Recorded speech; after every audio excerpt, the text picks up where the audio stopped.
دیکھتی آنکھوں اور سنتے کانوں کو السلام علیکم۔ میں ہوں ابتسام مدثر اور آپ دیکھ رہے ہیں ڈسکور دا ہیروز۔ ناظرین، اسلام ایک مکمل ضابطہ حیات ہے جو زندگی کے ہر پہلو میں ہماری رہنمائی کرتا ہے، اور آج کی ویڈیو کا مقصد بھی اسلام اور سائنس سے جڑی معلومات کے متعلق ہے۔ وہ یہ کہ آخر دین اسلام میں عورت کو عدت کا حکم کیوں دیا گیا اور سائنسی لحاظ سے اس کی کیا مصلحت ہے۔ اس لیے آپ سے التماس ہے کہ ویڈیو کے آخر تک ہمارے ساتھ رہیں تاکہ آپ بھی جان سکیں اسلام عدت کا حکم کیوں دیتا ہے۔ تو چلیں بڑھتے ہیں آج کے اس موضوع کی جانب۔ ناظرین گرامی، جیسا کہ ہمارے علم میں ہے کہ آج سائنسی دور ہے، اور یہ بھی یاد رکھا جائے کہ قرآن سائنس کی کتاب نہیں بلکہ سائنس کی کتاب ہے، اور ارشاد باری تعالیٰ ہے جس کا مفہوم کچھ یوں ہے، اور ہم نے عقل والوں کے لیے کھلی نشانیاں رکھی ہیں۔ ناظرین، آج ہم دیکھ رہے ہیں کہ ان نشانیوں سے نہ صرف مسلمانوں کا ایمان پختہ ہو رہا ہے بلکہ غیر مسلم سائنسدان اسلام کی صف میں شمولیت اختیار کرتے دکھائی دے رہے ہیں۔ جیسا کہ حال ہی میں ایک یہودی سائنسدان کو طلاق کی عدت کے قرآنی حکم نے اسلام قبول کرنے پر مجبور کر دیا۔ ناظرین، اس یہودی سائنسدان کا نام مسٹر رابرٹ تھا۔ مسٹر رابرٹ امریکی شہر میں ایک ریسرچ انسٹیٹیوٹ میں کام کرتے تھے۔ مسٹر رابرٹ نے نہ صرف اسلام قبول کیا بلکہ اس نے یہ بھی اعلان کیا کہ مسلمان خاتون دنیا کی سب سے پاکیزہ عورت ہے۔ ناظرین، مسٹر رابرٹ کے اسلام قبول کرنے کے پیچھے کی وجہ مسٹری ڈاکٹر عبدالباسط نے بتائی۔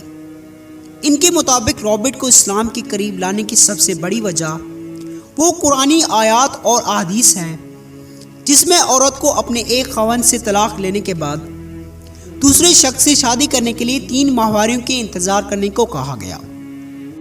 رابرٹ چونکہ اپنی تحقیق میں اس بات کی تہہ تک پہنچ چکے تھے کہ رحم کی نشانیاں 3 ماہواریوں سے پہلے ختم نہیں ہوتی، اس مدت کے بعد اس کے اثرات ختم ہو جاتے ہیں اور خاتون دوسرے مرد سے شادی کے لائق ہو جاتی ہے۔ اگر 3 ماہ سے پہلے وہ عورت کسی مرد سے تعلق بنا لیتی ہے تو اس بات کا اندیشہ ہے کہ رحم میں موجود نشانیاں ختم نہ ہوں، اور اس دوران شادی کرنا انتہائی نقصان دہ عمل ہو سکتا ہے۔ ناظرین، طبی اور سائنسی نقطہ نگاہ سے علم ہوتا ہے کہ کسی بھی ایک مرد سے شادی کے بعد طلاق ہو جاتی ہے یا کسی اور صورت میں بغیر عدت کے تعلق قائم کیا جائے تو یہ عمل عورت اور بچے دونوں کے لیے نقصان دہ ثابت ہو سکتا ہے۔ اور ایک حدیث کا مفہوم کچھ یوں ہے کہ کوئی شخص جو اللہ اور اس کے رسول پر ایمان رکھتا ہو وہ کسی اور کی کھیتی کو سیراب نہ کرے، یعنی عورت کی عدت مکمل ہونے سے پہلے اس سے نکاح نہ کرے۔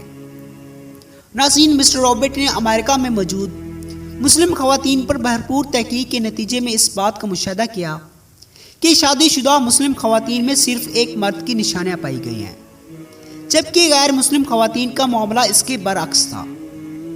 اور مسٹر رابرٹ کا مزید یہ کہنا تھا کہ غیر مسلم خواتین ایک سے زیادہ مرد سے تعلق رکھتی ہیں، جبکہ مسلم خواتین اسلام کے احکامات کی پیروی کرتی ہیں۔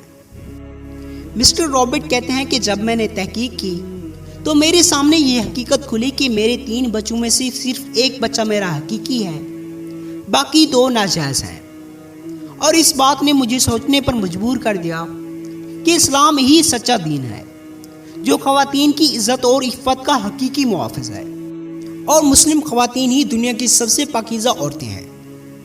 ناظرین، اب تو سائنس نے بھی اس بات کے سامنے گھٹنے ٹیک دیے ہیں کہ اسلام کے احکامات میں ہی ہم سب کے لیے بھلائی ہے، اور آج اس بات کا بھی پردہ اٹھ گیا ہے کہ اسلام نے عورت کو 3 ماہ عدت میں رہنے کا حکم کیوں دیا۔ ناظرین، یہ تھی آج کی ہماری ویڈیو پسند آنے کی صورت میں اسے زیادہ سے زیادہ لائک اور شیئر ضرور کریں، اور اس طرح کی مزید معلوماتی ویڈیوز دیکھنے کے لیے ہمارے YouTube channel discover the heroes کو سبسکرائب کرتے ہوئے بیل کے آئیکن کو بھی ضرور پریس کر دیں تاکہ اس طرح کی معلوماتی ویڈیوز کا نوٹیفیکیشن آپ تک بآسانی پہنچ سکے۔ ملتے ہیں ایک نئی ویڈیو کے ساتھ، تب تک کے لیے اللہ حافظ۔